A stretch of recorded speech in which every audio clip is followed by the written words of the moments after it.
एक शहर के एक लड़का और लड़की में रहे प्यार, एक दूजे पे दोनों के रहे खूब एतबार। लेकिन ये सच्चा प्यार के बर्बादी हो गई, लड़की का कौनो और जगह शादी हो गई। दिल टूट गई, लड़का जहर खा के मर गई। लड़की से और जग से किनारा उतर गई। दिलदार के माशूक बड़ा बेवफा मिलल, मुरझा गईल गुलाब लाल रंग के खिलल। बारात के दिन सूत गईल ओढ़ी के कफन, सब जान के भी लड़की बनल सज संवर दुल्हन। बारात के दिन सूत गई ओढ़ के कफन, सब जान के भी लड़की बनल सज संवर दुल्हन। डोली उठे लगल त जनाजा उठे लगल, लड़का कला से लोगन से कहलस इतो न पल, कहलस इतो न पल, कहलस इतो न पल। रोक लो मोर जनाजा के कुछ देर तक, रोक लो मोर जनाजा के कुछ देर तक।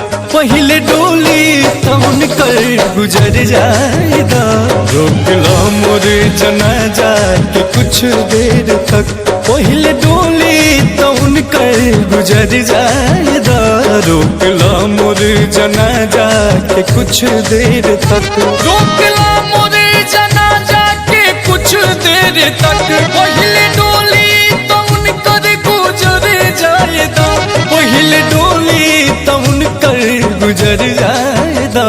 टूट के उनका माथे का सेहरा से कुछ, टूट के उनका माथे का सेहरा से कुछ। फूल रास्ता में हमरा बिखर जाएगा, रोक लो मोर जनाजा के कुछ देर तक। पहले डोली तौन कर गुजर जाएगा, रोक लो मोर जनाजा के कुछ देर तक।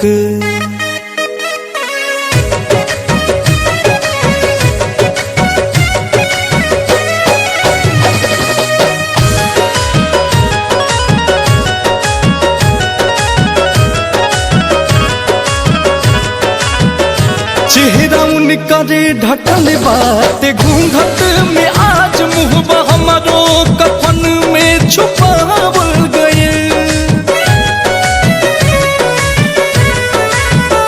चेहरा उनका रे ढकल बात घूंघट में, आज मुहबा हमारो कफन में छुपावल गए। मुहबा हमारो कफन में छुपावल गए। उनियों बारुख सती नियों बारुख सती, उनियों बारुख सती नियों बारुख सती। आँख सब करे भरत बात भर जाएगा, रोक लो मोर जनाजा के कुछ देर तक। पहले डोली तौन कर गुजर जाएगा, रोक लो मोर जनाजा के कुछ देर तक।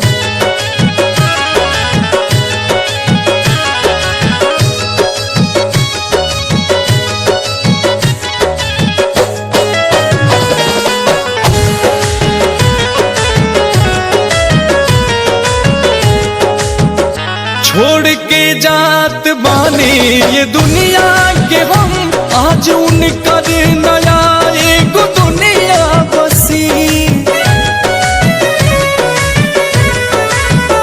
छोड़ के जात बानी ये दुनिया के हम, आज उनकर नया एक दुनिया बसी।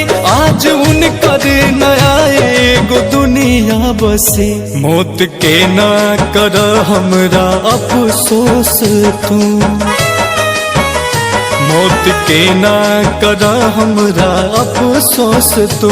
जिंदगी आज उनकर संवर जाएगा, रोक लो मोर जनाजा के कुछ देर तक पहले डोली तो उनकर गुजर जाएदा, रोकला मोर जनाजा के कुछ देर तक।